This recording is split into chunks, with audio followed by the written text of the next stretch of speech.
Hello, everybody, and welcome back to another episode of the Snakening. Now, as you know, the point of this series is to cover the ongoing efforts by Ukraine's Western backers to snake on Zelensky and Ukraine in general, to shift blame for how poorly the war is going, and I think, honestly, to set up a paper trail so when they eventually do abandon Ukraine, they can try to justify pulling out, to try to justify reneging on their whole we support you as long as it takes. We have unconditional support. They're trying to set it up so when they finally do that, the blow is lessened, and that they can just say, "Look, it wasn't Biden, it wasn't any of these guys. It was Zelensky. It was entirely his fault. Yeah, we presented him as like the savior of democracy, but we didn't realize just how bad he was." And it's mostly been done through a lot of different articles in various publications. You had the one in, I think it was The Economist, where they did this thing that made it look like Zelensky was Hitler at the end of World War II, delusional in his bunker with thinking he's the messiah of Ukraine. You also had the one in the Wall Street Journal. It's time to stop magical thinking about Ukraine, and we have article after article coming out at regular intervals at very convenient times that seem to once again shift the blame more and more towards Zelensky and towards Ukraine in general. Now, with regards to this article, I honestly don't know who's snaking who. There's so many 24-hour Gisler ops going on. There's so many people trying to throw each other under the bus. If you've been following any of the stuff that's been going on in Kiev, we have all these purges going on, all these rumors of purges, and stuff like that. So who even knows at this point? But let's go through the article and let's try to figure it out ourselves. So Russia offered to end its invasion of Ukraine if it dumped plans to join NATO, but Kiev feared a double cross as negotiator. Now, once again, as with all my articles, this comes from the far-right pro-Russian propaganda source, Business Insider, and I believe that this is reporting on a interview that happened on Ukrainian TV. Okay, so let's see. Russia offered to stop its invasion of Ukraine on the condition that Zelensky's government abandoned its ambitions to join NATO, the Kiev Post reports. David, I'm not even going to try to pronounce that, leader of the Servant of the People Party and head of the Ukrainian delegation in the talks, said that Russia had proposed a resolution to the conflict in spring 2022. The peace talks took place during the early stages of the full-scale war in Belarus and Turkey. The Russian delegation reportedly proposed ending the war if Ukraine dropped its NATO aspirations and took a neutral position. He responded saying that a shift towards neutrality would require a constitutional change, considering Ukraine's constitutional commitment to NATO membership. Okay, so there's a lot to unpack here. So this is something that the pro-Russian side has been saying since the beginning. We had this Minsk Accord. Both sides agreed to it. Both sides signed it. And Ukraine snaked Russia. They told Russia that, yeah, we were going to have a ceasefire. We had come to a resolution of the conflict. And that was to get Russia to lower its guard so that they could launch counteroffensive and to get Russia to withdraw from Kiev and all this other stuff. And there probably is some truth to that. It definitely, I'm sure, part of the point of the negotiations was to buy time to try to get their troops into position, to get more weapons from the West. But it once again, it plays into this whole Russia is the victim narrative that just is kind of insufferable, to be honest. So the thing that and once again, this is another like pro-Russia talking point, that all Russia ever wanted was Ukraine to be neutral. And all this other stuff that happened was just incidental. They had no intention to grab all this territory. They have no intention at regime change. They just wanted Ukraine to put neutrality into its constitution. Now, this is certainly possible, initially at least, that Russia's goal was for Ukraine to be a neutral buffer state, to not join NATO, and they would have been satisfied with that. Now, my understanding of what the Minsk agreement was, initially at least, or the one prior, because there's been so many. My understanding is the original terms for peace is that Luhansk and Donetsk would remain part of Ukraine, but with a large amount of autonomy and security guarantees from Russia, that Crimea would be given up upon, and that Ukraine would change its constitution to enshrine eternal neutrality within it. And then there would be a collection of security guarantors, including Russia, America, the EU, with the aim of them being able to counter each other. Now, whether or not any of this would have actually happened is an open question. So, but yeah, this has been a talking point for a long time. I think it's been called a conspiracy theory that there was no peace agreement.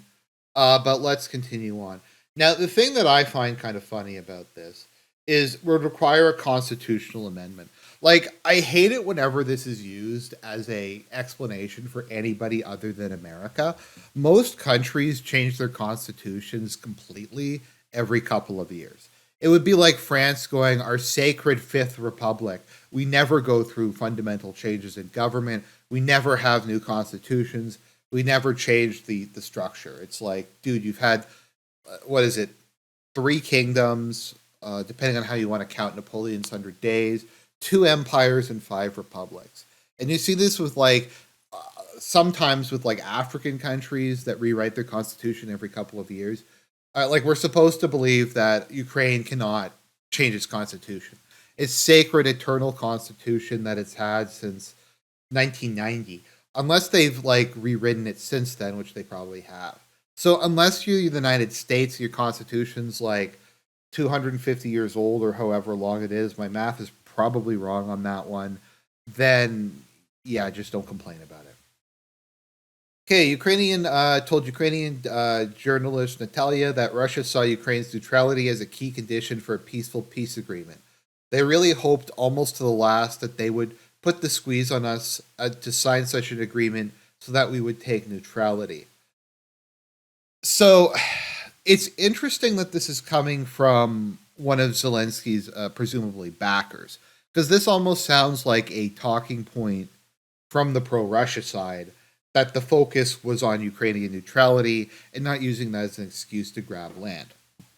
Now, my understanding is Russia was going to accept Ukraine's entry into the EU, provided it not join NATO.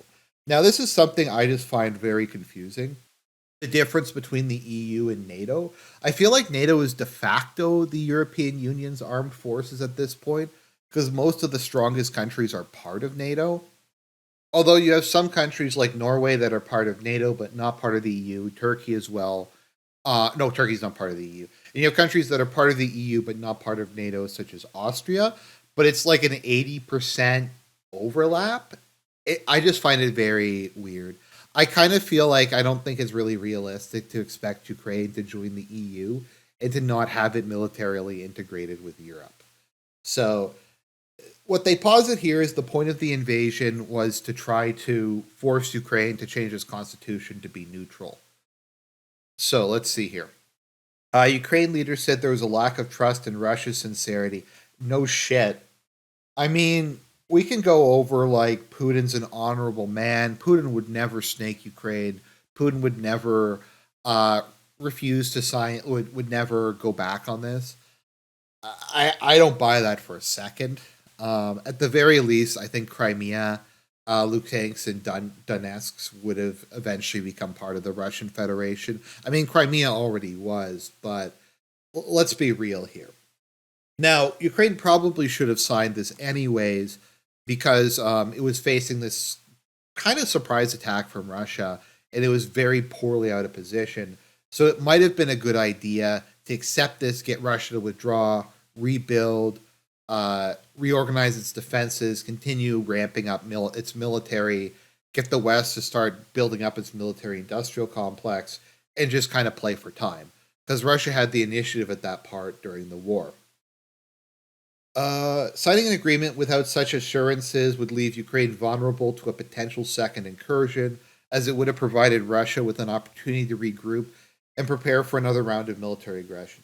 I think this also speaks to, if this is true, and I'm more likely to believe this because this is coming from like the most pro-Ukraine person possible, that Russia's initial invasion force was small because the idea wasn't to overthrow Zelensky's government or necessarily to take territory and annex it into Russia, but it was to pressure them into accepting neutrality. I guess they felt if they could bloody Ukraine's nose enough, they would seek peace on some sort of terms where they don't technically lose territory other than Crimea, but they have to be neutral, which really is not the biggest sacrifice in the world, at least not in the immediate term. Former British Prime Minister Boris Johnson's unexpected visit to Kiev on April 9th had an impact on the potential ceasefire. Johnson advised against signing any agreement with Russia, encouraging Ukraine to continue the fight. Johnson said Ukraine shouldn't sign anything with them at all and just fight. So I've heard this one a lot, particularly from the pro-Russian side, and this kind of confirms it. Boris Johnson showed up in the at the negotiations and just said no peace, no justice, no peace. We're just gonna fight it out. Now, I don't know who's snaking who. I don't know if this is like the British government who's trying to snake Boris Johnson and to try to blame him for everything. I don't know if this is Ukraine saying our bad decision to fight this war was because of Boris Johnson and they're selling us out, or if this is, I don't know, the West snaking Ukraine. I really have no idea at this point. While both sides expressed readiness for a meeting between Zelensky and Putin, discussions abruptly halted when Russian troops retreated from Kiev. The withdrawal exposed the shocking extent of war crimes committed, including the Bucha massacre. So once again, we talk about these war crimes, and let's be real. I think it was we looked at this a couple weeks back. The actual civilian casualty total for Ukraine is lower than the number of civilians that Israel's killed over a much longer period. So I mean, it's like 10,000 civilians. There's only so many war crimes that could have happened.